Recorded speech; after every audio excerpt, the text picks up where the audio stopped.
Today's July 16th, 2018, and you're listening to Human Factors Cast, episode 98. Planes, trains, and Facebook. Today, I don't know, we'll talk about all these transportation innovations and more on today's Human Factors Cast.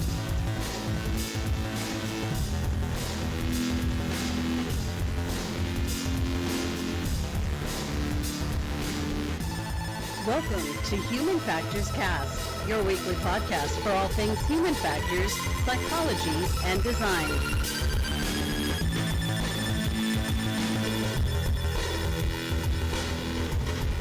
Welcome back to another episode of Human Factors Cast. I'm your host, Nick Roome, joined today by my good friend and yours, Mr. Blake Arnsdorff.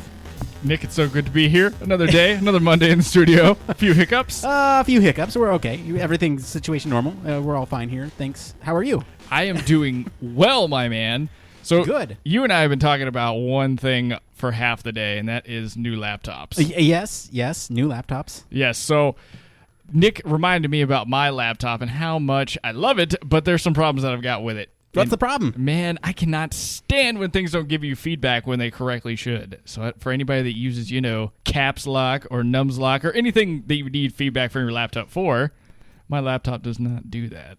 So I noticed. So you're talking about when you hit caps lock or nums lock, there's no visual indicator on your physical keyboard or laptop just in general to indicate the status. Yeah, and the funny thing is like I've seen on some of my older laptops or even older computers where it'll tell you on the screen at least where something is caps locked or if you hit nums lock or whatever. Right, it'll like show up at the bottom or something like that. Yeah, at least give you like some textual indication that something's happening. But nope, not today. Not at all. Yeah, so anyway, that's pretty much all I've got for fun little banter. But it sounds like you've got something cooking in the works with regards to a laptop, sir. I got multiple things. So I'm really excited because I just bought my first gaming laptop. It has a lot of power behind it. There's reasons other than gaming that I purchased this thing, and which we'll get into in just a moment here. It's a little tease. But so I finally bought this thing, and I'm very excited about it because I'm working off of this 2010, 2011, 2013 maybe? I don't know. It's old. It's an old laptop, and it's not very powerful. And I have been kind of struggling for a powerful PC for a very long time. I mean, a lot of the work that you and I do is audio-based, and or at least for the show, right? We do a lot of audio-based, and more later. That's another tease. We'll get there. Yeah. We'll get there. But your laptop is taking us a long way. There's like 2 years of it holding up as the sole recording device to help us out every week. Yeah, it's been a struggle. But I invested in a new laptop, and it'll be great to jump back into the being able to do stuff on a computer. So I don't know. I'm excited about that. But I want to talk about one other thing. So last week was a little weird for me because I was at an off-site event from the office. I was at an off-site event all week. Was it off-site? It was off-site. Interesting. Did I say that? Yeah. Okay, I was just making sure. So at this off-site event for the entirety of last week, minus Monday, and all I had was a work laptop to kind of work, I guess. It was weird. It was Why was it weird? I don't know. I just felt very disconnected from everything, from the camaraderie in the office to even just like my normal daily routine of being. I was in a area where I couldn't necessarily check my phone at free will, so I wasn't as plugged into what was going on with the news. I wasn't sort of kept well aware of all my conversations I was having with my loved ones. So it was just a weird feeling disconnected from everything, and I'm glad to be back into the real world, as they say. Yeah, because I'm sure it was also stressful too. Like one, not being able to really access the stuff that you're used to being out of the office. That's kind of always a pain, right? And then like I don't know about you, but when I'm on offsite meetings or like stuff that keeps me out of the office for a while, it's fine. But at a point, it gets overwhelming just because it's people that I don't necessarily interface with every day. There's a little bit of added pressure to kind of be really on top of your game while you're outside representing your own company. So yeah, a week's worth of that has got to be pretty tough. Yeah, and it wasn't just it was like the tools too, right? Because I was using like a loaner laptop, and so even something as simple as like a screen capture tool that's something that you take for granted when you just use it every day, and so I didn't have that, and so the productivity of my work was severely limited because of that. There was a whole chunk of my project that I put off until today, so that way I could work on it at my desk because I knew I had the right tools to do it. But yeah, man, I'm happy to be connected back into the grid and and all that stuff. So just back in the office, driving everybody nuts. Yeah. So do you want to talk about some stuff? Let's talk about some stuff. Okay. Some things. All right. So let's get into some programming notes, guys. So really quick, Blake is going to be out next week, so I'm going to have to find a replacement. Yes, he'll be taking auditions starting tomorrow. The show's obviously not going to be as good without Blake here, but we'll find someone. We'll find someone that will be, that'll be able to hold their own. Hopefully, I don't know. And then after that, we are going to be taking off the week of the 30th this month. So if you're doing the math, that is next episode is 99, and then we're taking a week off, and then Blake will be back here for episode 100. Now, we got some exciting stuff to announce. We've kind of been teasing this over the last couple of weeks, and we even teased a couple weeks back that we hired somebody to help us out with something that we didn't want to reveal, but now we're going to go ahead and reveal that we hired a video editor, and we're going to be moving the podcast to a video form. Now, don't worry if you're getting this in your feed. We are still going to do the audio podcast, and it will predominantly be an audio podcast. But, Blake and I sat down and we said, well, a lot of the stuff that we talk about on the show is very visual based. Like there's a lot of these contraptions and interface devices that we talk about that we have to describe on the show, and we still will. But it helps to have that visual cue. And we know a lot of you are tuned into YouTube for a lot of your content. And so we just want to plug into that medium as well. And if that's the way you choose to enjoy the show, then that's the way you choose to enjoy the show. There's no, it's just another way for you guys to consume the content that we produce. So like I said, don't worry. There's not going to be any changes to the audio format. We just want to let you know that is going to be an option starting episode 100. So that's a big surprise. Super excited. And if you're a Patreon subscriber, you actually got to see a sneak peek of our intro. It's a little fun thing. I don't know. I got pretty stoked about it. It's pretty cool It's pretty great. I mean, our video editor, can we name our video editor? Let's hold off. I'm not sure if he wants to be named yet. So our anonymous video editor did put together a pretty sweet intro based off of some of the feedback we had provided him about things that we liked and didn't like. So it's an awesome little piece, and it's kind of a fun little journey, right? We've been doing the podcast just audio only for a while, and then we did the Skype deal where you and I were kind of separated. Now we're back in the same space, so why not try a little bit more? And that's also why we got into a studio, because this type of video format wouldn't work otherwise. So as you know, we've been recording in a studio for the last couple weeks, and we've actually been doing dry runs of the video, and now you guys can see our mugs while we podcast at you. While we podcast at you. So it'll be fun. It'll be an interesting foray into a new medium, and we'd be happy if any of you would join us. We have also, like I said, we also have a couple of surprises in line for episode 100, maybe some giveaways. We'll see. I don't know. There might be some good ones. So I'm really excited about those, but I can't talk about it yet. For those of you who can't see his face, he's got a grin like a Cheshire cat. So stay tuned for episode, 99 and 100? Yeah. I mean, you'll be able to see my smiley mug in episode 100 for sure. There you go. But yeah, we do have some exciting stuff. Please stay tuned. Some exciting stuff in the pipeline. Very excited, and it's been an incredible journey getting to episode 100. Not a whole lot of podcasts do that. Anyway, all right, we will talk more about that on episode 100, but for now, I just want to remind everybody that we got a couple events coming up. We got AHFE, that's next week. Wow, I need to check with our field correspondent on that to see if... Yeah, that would probably be good to go ahead and check in. Maybe he'll want to do the co-host of the podcast. Potentially. Yeah. There you go. Yeah, potentially. All right, and then we have HFES coming up, and just to remind everybody, there is a preliminary program out there, so you can check out the plenary speakers, and do check out those things, because it does give you sort of this alternative perspective on human factors that maybe you're not plugged into as much. It's a good kind of way to experience the other side of the fence, if you will. And then, there's also this silent auction. So if you have any sort of submissions for arts, crafts, writings, paintings, whatever it is, you can submit it, and there's going to be the silent auction that the proceeds will basically be used in scholarships for individuals who's never attended HFES. So it's going for a good cause. Check that out. If you want more details, hit us up. We'd be happy to point you in the right direction. Nick, do we have a timeline for that? I'm not sure. Because that was just something I was thinking about. 'Cause Yeah. I'm really into photography. I was thinking of submitting a photo for this, and I'd love to do it in Philly, like at night, and then submit it while I'm there. But I don't know when this is actually due. Yeah, I'm not sure.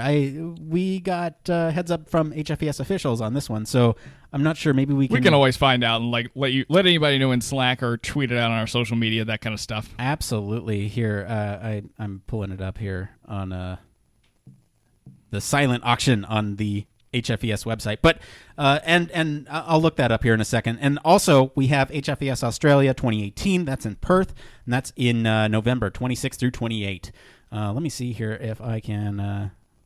So here's the silent auction, September 1st. So we got some time.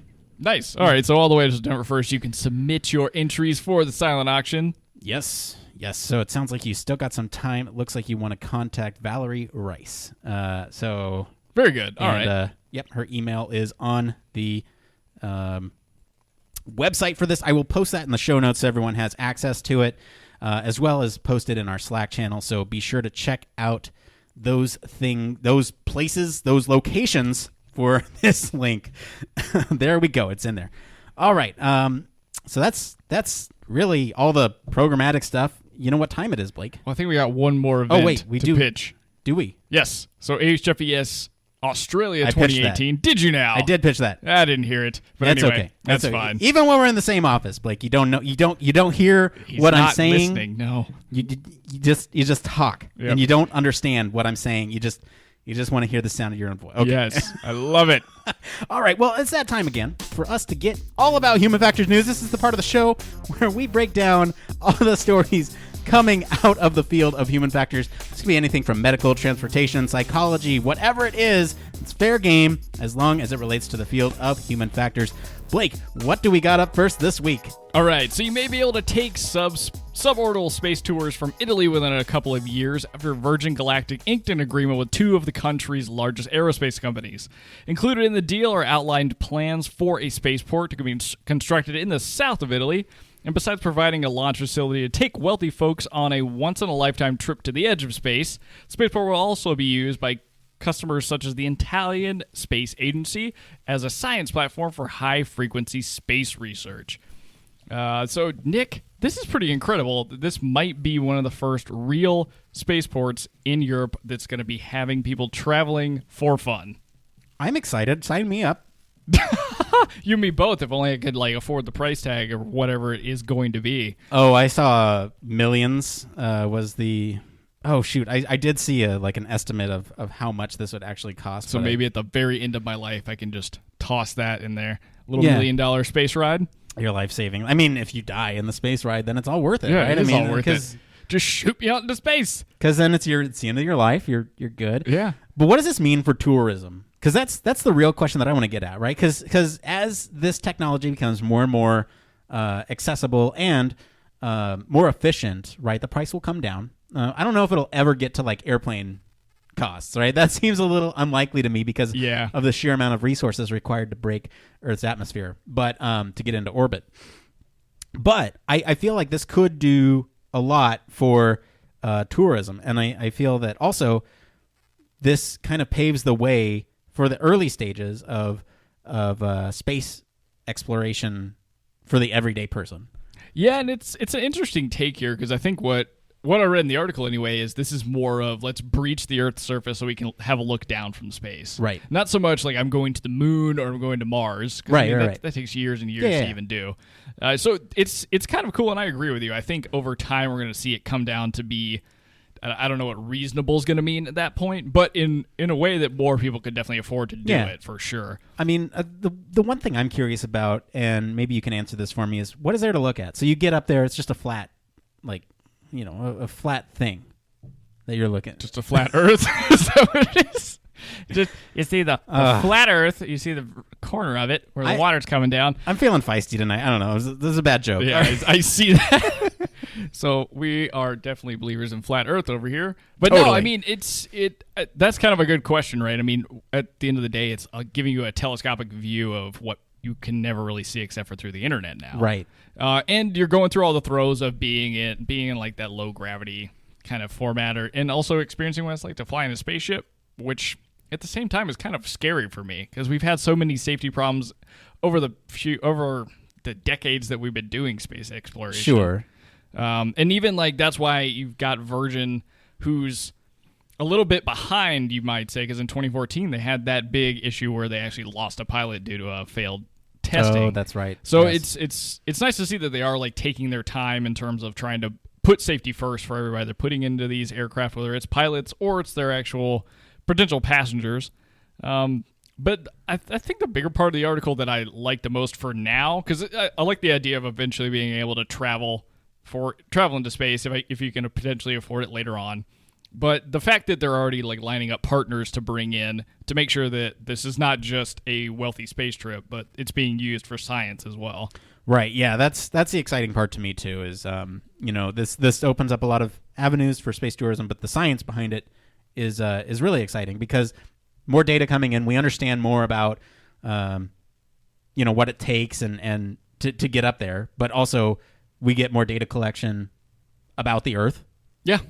It's all good. It's all good. Yeah, and I think something else that kind of is put down the tail end of this article is actually what might help drive down the price is the competition here, because there's also Right. Blue Origin coming from the CEO of Amazon, so Jeff Bezos. This is kind of his competitor for Virgin Galactic, and they're quickly kind of testing their reusable rockets, and they're actually almost caught up to where Virgin Galactic is right now. Right, and SpaceX is working on something. Yeah, so hopefully, but with that nice kind of healthy competition that we'll have with this kind of, getting people into space for fun type of thing, we will see that price kind of drop down, and a lot of kinks will be worked out over time, right? Right. Yeah, speaking of SpaceX, do you think Elon Musk will make the first electric rocket? Oh, I'm sure. He launched the car into space. Why Yeah, he not already make the did. electric rocket? He already did. All right. Let's get into our next story. This one's fun. All right, yeah, this is pretty insane. So a plane that lands on a runway, shrugs off its wings, and turns into a train, and then rolls onto rails to drop you off at the local station. Well, that's what a French entrepreneur who's made millions by connecting engineers with industrial groups is pitching to Boeing Co. and others. This is called Lincoln Fly, which is ACA Technologies' new flagship aircraft design with wings that come off to hasten turnover at airports and make boarding easier and closer to the passengers' homes. The ACA futuristic concept, passengers would board a train-like tube at a neighborhood station and have their retinas scanned for security taking off during the ride to the airport. Wings would then be attached to the pod for takeoff. Nick, I don't know if you're familiar with James Bond films, but this definitely seems like a Q invention to me. Oh, yeah, for sure. Just like get on a train, stick on wings, and you're off to go. Yeah. If there's an accompanying video that's actually pretty fun to watch because you see this tube, it actually just hooks right up into this plane chassis, and the whole idea of having seamless transportation that could be ground based, right? Because that's one of we talked about last mile transportation. I don't know if it was on our Infinite episode or last week's episode. No, it was last week. 'Cause I remember we were going through like the different options and that kind of stuff. Right. So something like that, where you're looking at the last mile transportation, this kind of solves that issue. If you can board at like a bus stop and just get on at a bus stop. I know we're talking about trains, so it might be something a little bit more complex than just a bus stop. But I'm thinking pie in the sky here. You board a bus stop and then you get into this little tube and it takes you to the airport. Docks you right up into the airplane, and then you take off, and then there you go. You're on your way. And then once you're there, it undocks you and then takes you exactly where you need to go. Yeah, I mean the time and efficiency is incredible behind the idea. And I don't know. I mean, it does serve the exact purpose that you're talking about here, right? Like we're almost eliminating the need for the disruptor market of these last mile kind of efforts that have been going on with like the scooters or bikes that are kind of all around cities nowadays. But the one thing that I get concerned about, I guess, is I don't know about you, Nick, but I am not the biggest fan of flying already. And to think that the wings are modular and worrying about making sure that they're placed correctly, that everything locks in and you're ready to hop in and go. I don't know. Makes me nervous. You're not a fan of the, like, you could drop a payload of passengers if the pilot's just having a bad day. Oh god, yeah. So that does make me kind of nervous, right? Sure, I get that. But at the same time, the wings of an aircraft are just bolted on. Yeah, I mean, there's the. It's one of those things where the fear of it doesn't really make sense when you think about the rationale behind it, right? Because look, it's sliding and locking versus bolts is not a whole lot of different. It's a docking mechanism, right? So I mean, there's some fear there, right? Yeah. What if the docking mechanism fails? Then you're just falling out of the sky. But what you could do is you just saw the idea, huh? You saw an idea form on my face. You could put a parachute on the thing. Yeah, or give everybody a parachute on their seat. No, just parachute the whole tube. That's true.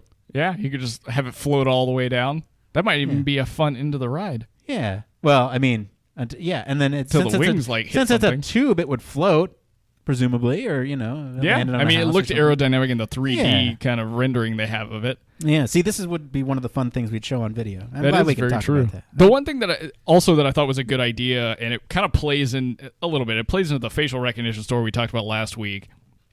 Is that now we're cutting down the need for any kind of like going through airport security and all that because it's being done presumably by the bus/train, and then I would assume that you're pretty much check bag / putting your bag on the like underside of the aircraft when you start.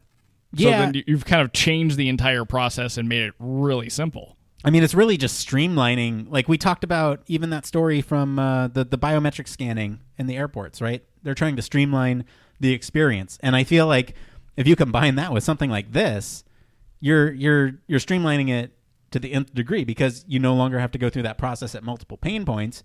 You now just go through it once before you get on the thing, and it takes you exactly where you need to go. Yeah. The one thing that I guess I'm not sure of is what happens in the case of like you don't live near a train station and you live near an airport. Could you walk in and just go get on one of these tubes that shows up? Right. Yeah, that's so a good there's question. some kind of weird nuances to think about, but it's an awesome idea and a crazy technology to think about, and I'd love to see Boeing put one of these together. Yeah, and I guess you bring up another point too about the living near an airport. What if you live sort of near a train station and everyone gets on this tube? Do you then does the security checkpoint happen at the train station, and then once you get to the airport, you're put into the terminals, and then you can go to your airplane? Like it doesn't make sense because people are going to go to different destinations unless you specifically go to a train station and say, I want to go from Los Angeles train station to New York somewhere. Yeah, you're like, bringing up a really good point, right? Because you're gonna have to. Not everybody's going to want to make that trip. Well, how many train tubes would you have to have? Basically, one for every potential flight that you would have booked on any given day. Right, and maybe it's for like these least these lesser accessible areas that we'll put y'all in this train tube and take you to this major metropolitan area. And there's like, I don't know. Yeah. Now I'm wondering. Is it? Well, it's an instance that I think we run into as human factors practitioners, or we have the eye for, right? It's the technology seems super awesome and a lot of fun. Cool. Probably like one of the most intense engineering designs I've seen in a long time. Yeah. But then like the integration of it into the current system is going to take a lot of effort and a lot of thinking, and I think a lot of restructuring of how things are running in airports now. Yeah, I agree. It'll be interesting to see. And if any of you have any thoughts on this, you can jump on our Slack and let us know how wrong we are, or just bring up other ways in which we're not thinking about it. I don't know. All right. It's all fun here on the show. All right. Before we move on, I just want to thank all of our friends over at Engadget, TechCrunch, Digital Trends, and Bloomberg for all of our stories this week. If you guys want to follow along, you can follow us all over social media, or like I said, you can join our Slack for links to the original articles. We post those as we find them. So, Blake, we got some Facebook stories. Yeah, we got some Facebook stories. That's right. All right, so let's hop into the first one. So in April, Facebook announced that it would be working with a group of academics to establish an independent research commission to look into social issues of social and political significance using the company's own extensive data collection.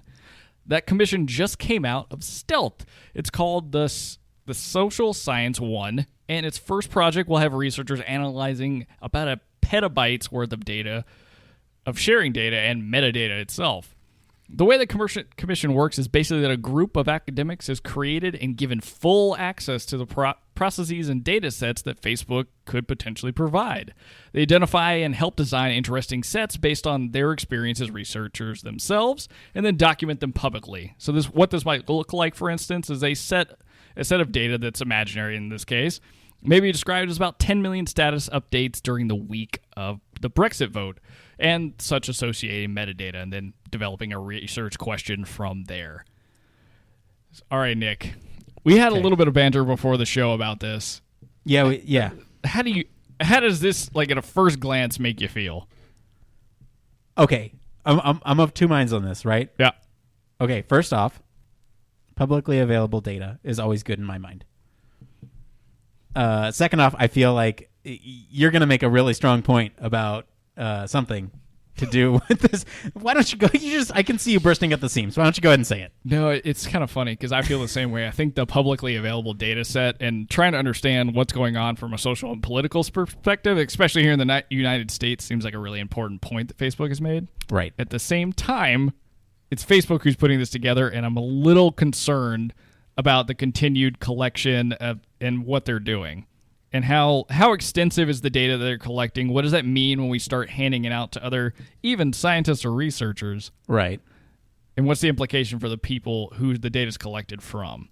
Right. Well, I'm under the assumption that this is anonymized data, and I think it actually calls it out in this article, right? It does. It does mention that they make every effort to make sure that it is anonymized. Right. So in that regard, I don't think there's any real danger of isolating an individual, but you still do have the danger of isolating certain user groups, and potentially gleaming some things, right? Like they said, analyzing status updates during the Brexit vote. Well, who's going to be tweeting about Brexit? Probably people, the affected majority by will be, those Brexit. affected by it, right? So you could almost infer demographics based on who's doing status about what, and if that data is tied to other things in that data set, then you might be able to pull out some tertiary characteristics about those individuals, right? So I can see this not only, I mean, they go and say that they're going to give this to the scientific community, right? Is this like publicly available? I didn't see. They say it's only for this specific commission is what it sounds like to me. So, because I was thinking if advertisers got a hand on this, then...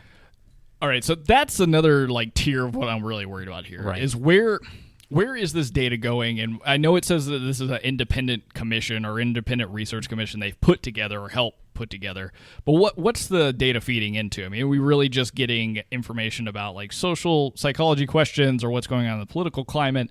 How's it going to be used? And this kind of ties into the next story that's again related to Facebook, but it's I see a lot of this, especially with what they talk about collecting in metadata being in some ways filtered down or used for advertising. Yep. I'm worried about that as well. Let's get into some of this metadata, though. So it looks like there's country, user age, device, and so on, is what the article says. But there's dozens of other items on there, such as ideological affiliation bucket, friends versus non-friends who have viewed a post, feed position, number of total shares, clicks, likes, hearts, flags. So there's a lot of data to sort through with this stuff, but there's a lot of stuff there that if the right researcher comes along, they can pour through this, right? And we're at no sort of what's the word I'm looking for? We're at no scarcity of publicly available data sets. There's a lot of them out there. And it's always been kind of like a pipe dream of mine to train an AI to link up data sets with certain tags and try to look for trends. I don't know if that's possible. I'm not an AI guy, but that does seem like something that would be tremendously valuable if you could hook up, something like the day, right, to posts. And what if you got some of the publicly available data sets from NOAA? So you could identify. This is a fairly innocuous example, just by the way. Yeah. For listeners and for Blake himself, what's NOAA? NOAA is the National Organization of Weather. It's weather. I'm going to look it up because I don't want to look like an idiot. I know I'm going to get like 10 emails about that, but It's oh man, I should know this. National Oceanic and Atmospheric Administration.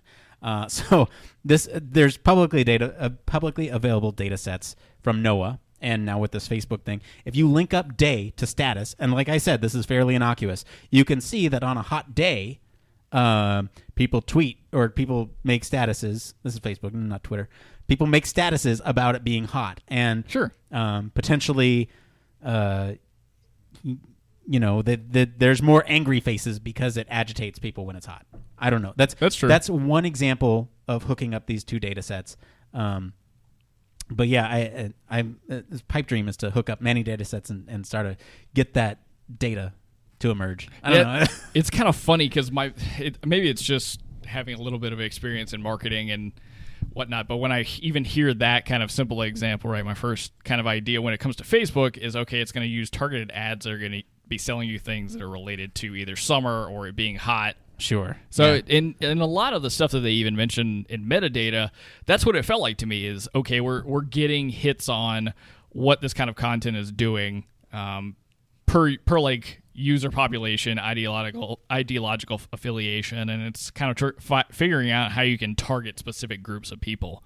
I don't know though. I'm excited to see where this goes, and I want to keep an eye out for anything that's being put out by the Social Science One group, because I'm assuming they're going to kind of get started ASAP and start, churning through data and maybe give us some things like this. And I don't know. I mean, Facebook's come out or has put a lot of really brilliant technology together to help, and it's not necessarily all related to just under the name of Facebook, because they've got their own like kind of skunkworks things and Oculus going on. So who knows? I mean, maybe this will start feeding different technology like AR and VR and see where we can go from here. That's an excellent segue. But before we go there, I just want to say one other thing. If you're a student right now looking for a project, go look at some of these free data sets. There's potentially some work to be done there.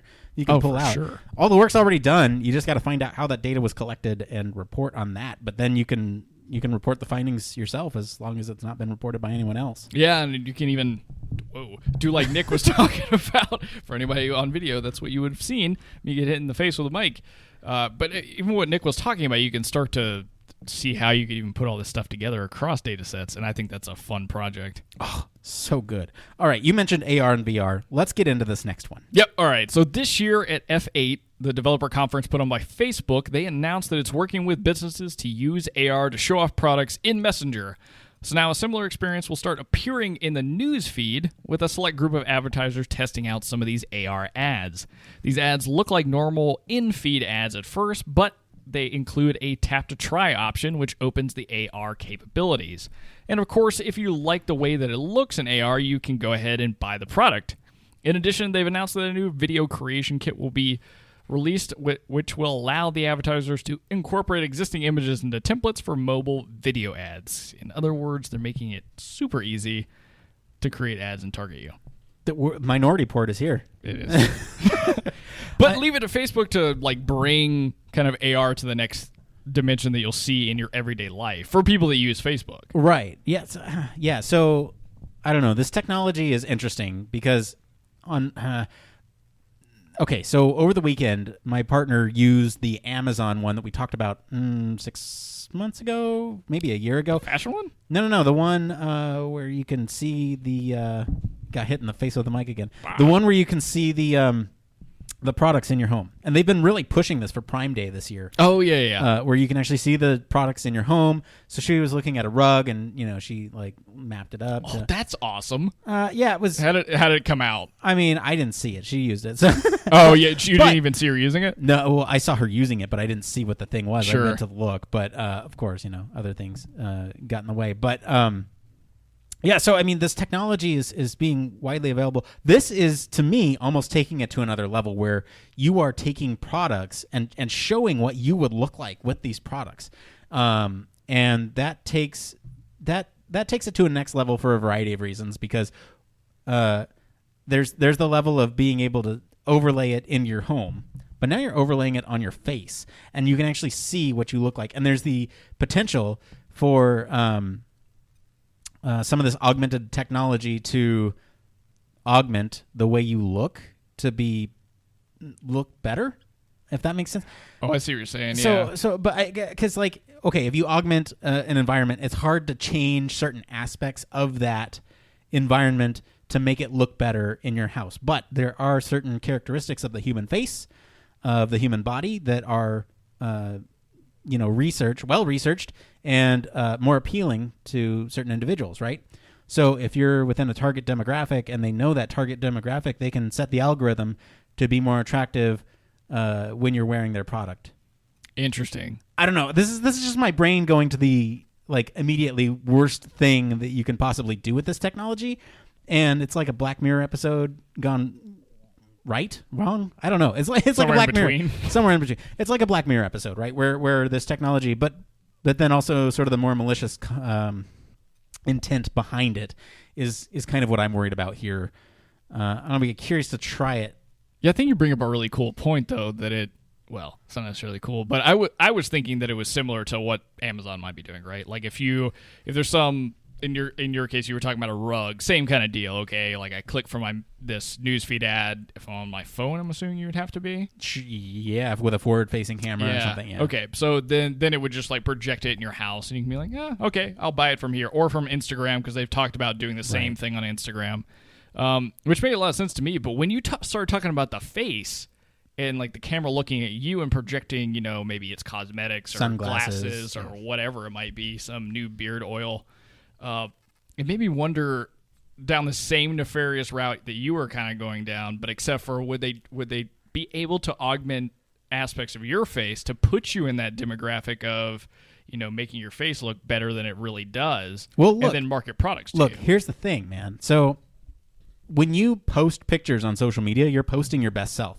So they have that data available. Sure. They have it available. So why not make that picture look like the you when you were 20 pounds thinner? Why not make that sure. hey, you look really good in that. It's the same thing about tilting the mirrors down so you look thinner, in department stores. It's the same effect that I'm worried about here. And what sort of legislation, if any, is there going to be to protect the consumer from this type of mind-altering algorithm? Well, now you've made it a little bit worse for me, right? Because what if the ad's coming up and it says tap, whatever the function is, tap to try it on. Well, what if the way it shows up is it's already got it on you in that slimmer version or the best version of yourself that you've put on social media? Right. And so now it can even in a flat sense get you and kind of pull you in. Oh, you're saying on the pictures that you've already posted and just have it just kind of superimpose on top of you because it's already got the data for that. I can't imagine that's that much of an abstraction to AR. No. That's so, wow. That would be a great Facebook, opt-in, if you're listening. Opt-in, opt-out requirement there. Right, yeah. Or else you're going to get super targeted ads. Yeah, if you're listening, you can send royalties to... Human Factors Cast, humanfactorscast.com. Exactly, yes. We won't give out our physical address. That would be dumb. This is... Woo. But they do bring up a good point here. You bring up the static augmented stuff. They do make out a point here that there's a weight loss company, Noom, which has been testing out these types of tools that figured out that videos actually performed 77% better than static images. Gotcha. Yeah, that makes sense. Sure. It does, because if you can see it in motion... then you can, whole different ballgame. You know how it works. You can get some of the ideas about what's going on. Yeah, not to go too far off the rails, but man, the technology's already there. There are Snapchat filters that make you look more attractive to whatever that means, right? I don't know what exactly the filter does, but I know it makes me look good. Yeah. Yeah. So the technology's there, and it alters certain aspects of your face that are supposed to be more appealing. So it's probably bringing you to that golden ratio place, right? Yep. Ugh, that scares me enough. And that's just a Snapchat filter. That's a Snapchat filter, and then you throw Ray-Bans on it, and this podcast is brought to you by Ray-Ban. Yep. I don't know. It'll be interesting, and I want you to, if you can, keep an eye out for these on Facebook. And I'm talking to Nick, but really anybody that's listening to the show and happens to be on our Slack. I want to know what this feels like to you. Because I really just don't use Facebook, so I don't know what they're even like. I don't use Facebook either, so Bummer. All right. I mean, I browse through every now and then, right, to see if anything major happened with some of my friends, milestones, whatever. But I'm not a daily user. Yeah. Well, if anybody that listens to the podcast is and you see one of these, I'd love to hear about it from you. Yeah, absolutely. Do check it out. Let us know on Facebook or on There our you Slack. go. Yeah. I mean, we do check social media interactions, so there's that. I guess I am a user in that regard, but not like the feed. Not my own, yeah. Yeah. But exactly. anyway. All right. What do we got? 2 more stories? 1 more story? I think we got, 2 more. 2 more. All right. So a little flip in the script here. So startups across the world are transforming capabilities that were once regulated to specialty labs with large, expensive capital equipment and highly trained technicians. Well, today an entire human genome can be run on a desktop machine for less than $1,000. And beyond DNA sequencing, new companies are focusing on everything from flu to strokes and are moving the technology, revenue, and data from few centralized companies to doctors and patients that need it the most. Benefits of these technologies are numerous, and disaggregating testing from large centralized labs to clinics or the home will broadly lower cost, enhance patient outcomes, and provide better overall access to care. Significant investment is still required to develop test to a cost and performance that is acceptable to the healthcare system. It's okay. We'll make it through. And there are many sources of funding currently supporting these innovations. All right, Nick. So from a high level, what is this telling us? Okay, so let me get into this. So this is actually just a sort of a meta-analysis by the folks over at TechCrunch. And they're kind of looking at how technology in healthcare is basically moving from these large, highly intensive machines to being able to get access and test mobile. And we've talked a lot about these sort of technologies on the show, and I just thought this was a nice kind of reminder that we're moving in a direction where it's decentralized from the hospital now. We're getting a lot more data about ourselves in our everyday lives just from the device that's in our pocket. These devices are tremendously powerful, and a lot of us take it for granted every day. I think it's great that we're sort of using them in such a way that allows us to maintain our health or get some sort of better awareness of what's going on with our bodies. And I know that you are probably super jazzed about this trend and movement because you talked several times on the show about how you're super into what goes into your body and how your body operates and what kind of data you can get about it. And I don't know, this is a meta-analysis I thought it'd be fun to talk about. No, it's great. And I love that even from like TechCrunch's perspective, that they're really talking about the fact that, okay, we're moving away from this centralized model and startups are doing it at such a rate that is really going to help to lower costs, not just to patients themselves, but also the providers that are giving you the care, and create just kind of a different way of looking at the healthcare model. And like Nick kind of said, I nerd out a little bit about how my nutrition works with my body and all that kind of stuff. But I think the really interesting point that we brought up last week that was really from Nick's perspective that I like a lot is the idea that you're not having to do a whole lot of extra effort. If you want to, you can dig into these kind of things. You can look at the analytics from your Fitbit or kind of poke through your iPhone's health app and see what's going on. But ultimately, it's really a set it and forget it thing. And with technology that's advancing like this, or in this kind of innovative way through startups and also through different healthcare providers themselves, it's really just putting this data in doctors' hands and then also incorporating, machine learning and AI into how diagnosis goes through. So there's just a lot to go through. Yeah, this is super exciting. It makes me think though that I just wish it was a little bit further along. So my Fitbit can tell when I am exercising, but it can't tell what exercises I'm doing. And, if I had a camera in the house, maybe it could more accurately analyze what type of workouts I was doing. Or, if I had a camera when I go to the gym or whatever, it would be able to monitor. We talked about this too, monitoring your posture while you're doing exercises and getting that sort of coaching behavior. I don't know. I feel like it should be there and it's not yet. And at the same time, I'm very happy with the way this trend is going. And I don't know, am I crazy here? I just feel like there are still a couple opportunities for us to tie these things together. Because as human factors practitioners, as a Human Factors podcast, we're talking about how we can make things easier for people and how we can design for the human. And I think largely putting agency into the hands of people with their own health data and medical data, I think that's a good start. We're not as close as I would like it to be. Yeah, so I've got two things. One that's definitely on target, but one that kind of goes off into the deep end. Let's do on target first. Yeah, so the big thing is I agree with you. I think that I feel like a lot of times this stuff should be a lot further along than it is, but there's also a giant underestimation of how much it takes to really make these changes in an organization like healthcare. Right. And like going to the healthcare symposium this year, like people that are in the human factors field are still, like for lack of a better metaphor, in the trenches and fighting the battles to really get into operating rooms and understand the interactions that are going on between nurses and patients and doctors and surgeons and trying to fix what exists now. And what we're trying to do is now integrate technology into that system in a way that's going to make it much easier for the patient, but require a lot more kind of analysis on the doctor's end, but also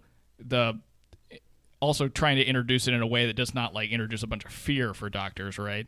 So you're not taking away their job or their ability to make the calls.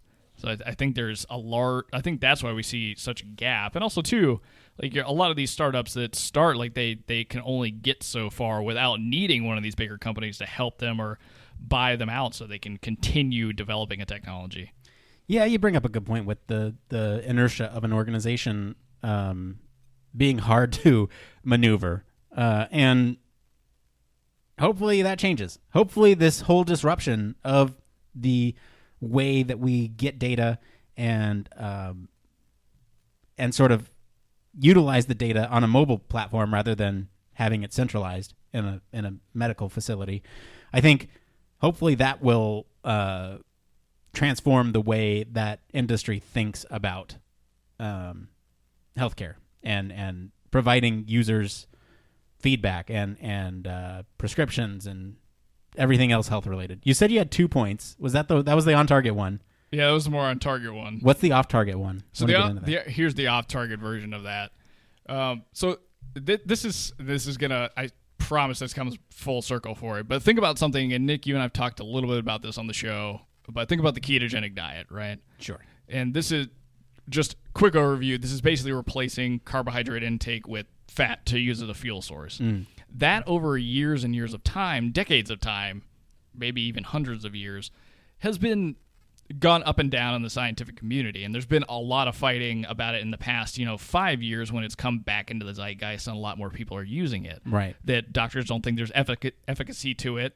And then there's a lot of research that comes out about, okay, this is helpful for cancer. This is helpful for weight loss. Sure. And I think that you experience that same type of, not disregard, but almost angst against something brand new. Because you've been doing something one way for so long. And I think for doctors, a lot of this stuff has to be a little bit scary, right? These kids and their mobile devices. Yeah. What is this mobile device going to tell me that I don't know or I didn't learn in medical school? Well, and I think oftentimes it'll be pitched the wrong way as well. Sure. So it's not, this is to help augment you doing your job the best that you can. You're already doing an excellent job, but this is just that extra 1%. Right. You bring up a great point. I mean, we're not trying to take jobs away. We're trying to augment them and put you more in a supervisory role of this data rather than sort of an analysis role. And, for better or for worse, I don't want to say like the industry is very get off my lawn, but it can be misconstrued that you're right. There is a sort of attitude towards new technologies that, well, we know this works. Why would we switch to that when it's a risk? So, yeah, that's a good point. Yeah, it's just one of those things that you see different trends about it, but also too, I think it's going to eventually get there.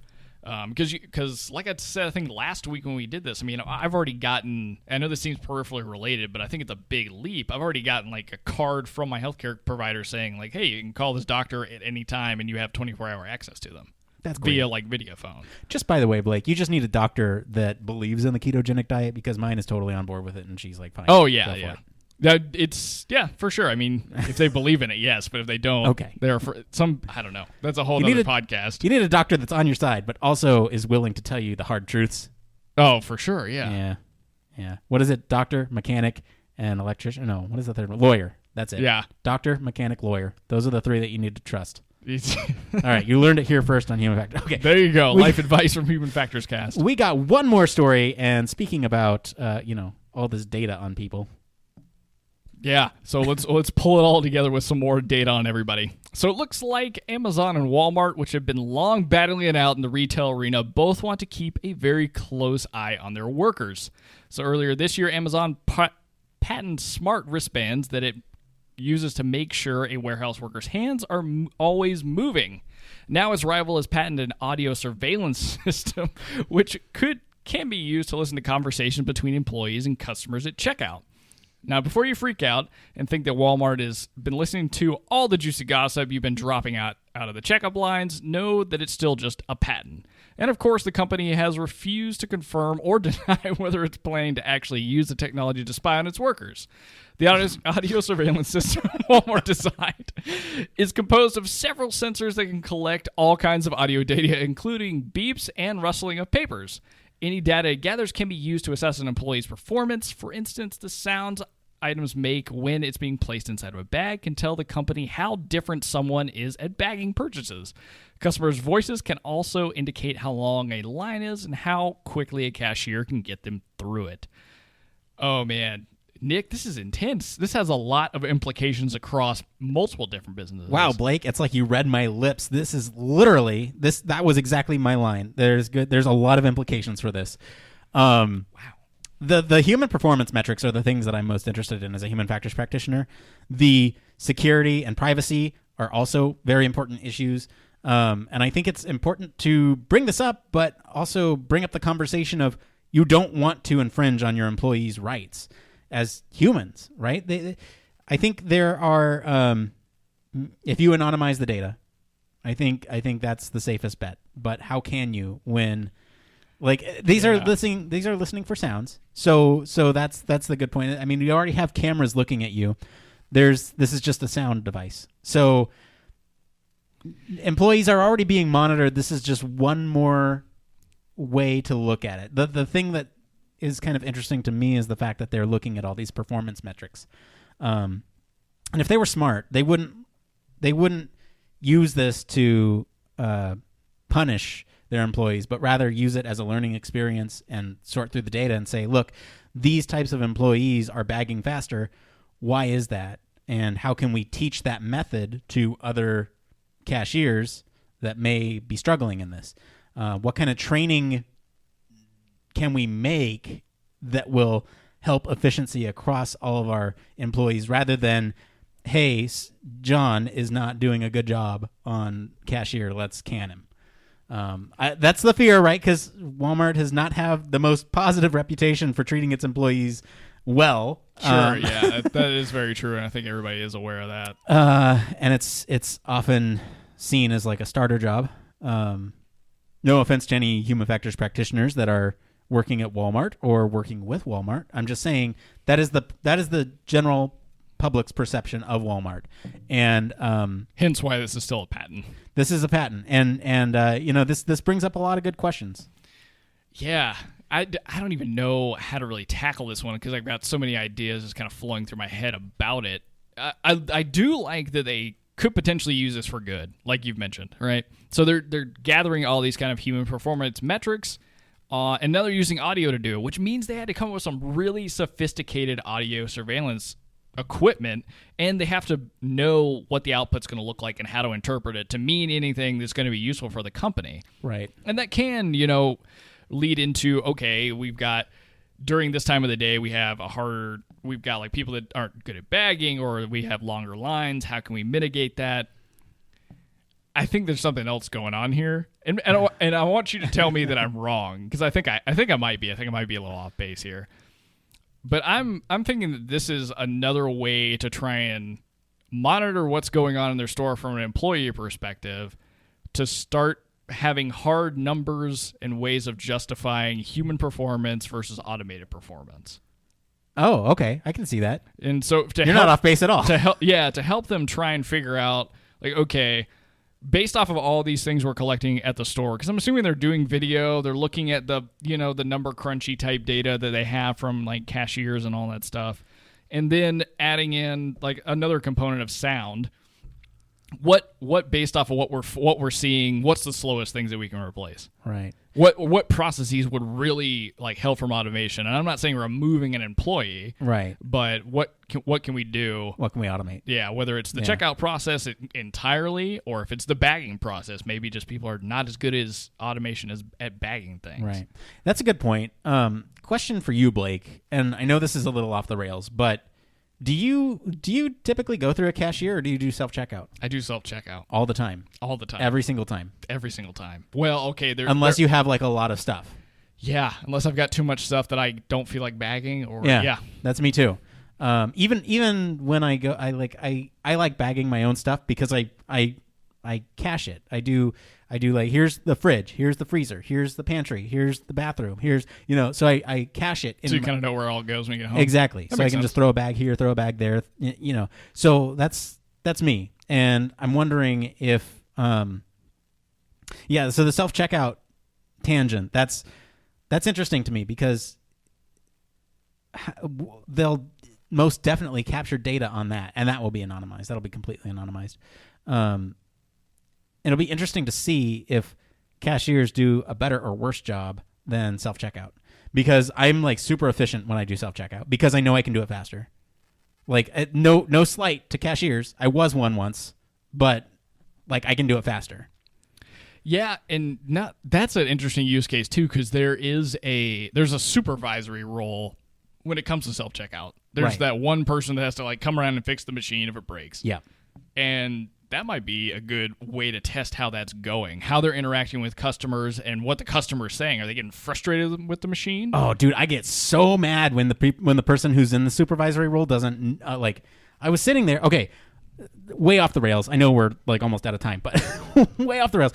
I was sitting there at self-checkout, and we sat around for like 3 minutes while these 3 Walmart employees, I'm not afraid to call them out, there were 3 Walmart employees sitting there chatting while I had a thing, and I was like, excuse me, does it take 3 of you to help one person? And like I felt like a real jerk about it. But at the same time, 3 employees to help one person when my thing is like clearly like, I don't know. Yeah, It was just interesting. All right. So this is not, chastise Walmart cast, but this does have some implications. So anyway, you know what time it is? What time is it? Well, it is, hang on, let me find it. This one. It came from. That's right. It came from Reddit. Whoa, what's going on? All right, so It came from Star Wars. It came from the soundboards messing up. All right, it's okay. We had some soundboard problems earlier tonight. That's okay. It came from Reddit. This is part of the show where we search all over Reddit to bring you topics that the community's talking about. Any subreddit's fair game as long as it encourages discussion among the community. I wanted to do something a little bit different tonight. So this one is from Wolfie Fenrir from the User Experience subreddit, and it's simply titled "Just a Collection of UX Tools." Blake, you and I had a chance to pour through this a little earlier, and I want to bring up one point with this. If you go to this, the auto mod basically flagged this as spam, and it's a tremendously valuable resource. There's not a whole lot of comments on it, but that's our job, is to go through these Reddit posts and bring you content that's worthy of your attention. So this is the User Research Toolbox, and there's a lot of valuable tools on here with links to the tools themselves, and what category they are, like AV recording devices, analytics, real-time tracking, card sorting, diary study, managing assets, and there's a ton of different tools for each of these. This is a really cool resource. The link to this is in the show notes. We also posted it in our Slack, so definitely go check this out. Are there any of these that kind of stand out to you, Blake? There's the ones that we talked about time and time again on the show, but what I do want to call it, in case somebody is like new to the podcast or new to like prototyping and UX, there is a long list of both free and paid for tools on here that are at the very bottom for the wireframing, prototyping, and mockups category. And it's got a really comprehensive list. So if anybody's kind of like looking for something new to try or looking what's hot right now, it's worth checking out at the bottom for sure. Yeah, like I said, I just wanted to bring this up because it's a question that we get a lot as human factor practitioners. What tools do you use? And not all of them, but a good chunk of them that we use. Oh my God, come on! A good chunk of what we use is available on on this. This toolbox. And another comment I wanted to make is a lot of times you only see, when it comes to tools, you see only like mock-up related or animation style tools when you think of like UX, but this has actually got a lot of stuff that's related to just the research realm. I mean, from everything from doing how do you just do basic surveys with things like SurveyMonkey to doing remote research itself, so UserZoom and those kind of companies. But it also kind of gives you a bunch of different tools that you can use to put together your like panel discussions or interviews and that kind of stuff. So it's got a lot of really amazing content integrated in here. Yeah, absolutely agree. That's going to be it for today, though. We got to get out of here. We are at 59. Wow, we got a lot of stuff going on. I can't even talk.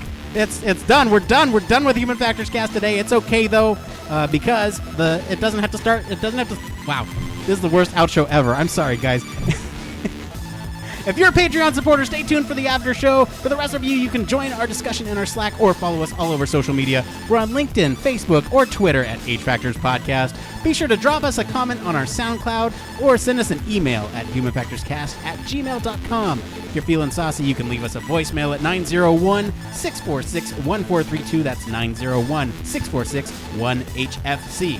Be sure to like, subscribe, review us on Apple Podcasts, Google Play Store, or Google Podcasts now, I guess, or whatever your favorite podcast directory is. If you want to join the after show party, like I said, you can join us and support us on our Patreon at patreon.com/humanfactorscast. And of course, you can always reach us at our home on the web at humanfactorscast.com. Mr. Blake Arnsdorff, where can our listeners go and find you if they want to talk about how poorly my soundboard is acting up right now? If you guys want to talk about Star Wars sound clips, you can always find me at Don't Panic UX across Twitter, Instagram, and YouTube. Oh, excellent. As for me, I've been your host, Nick Roome. You can find me across social media at Nick_Roome. And soon, YouTube. Thanks again for tuning into Human Factors Cast. And remember, till next time, it depends! What the hell is going on with the soundboard? That is really hilarious.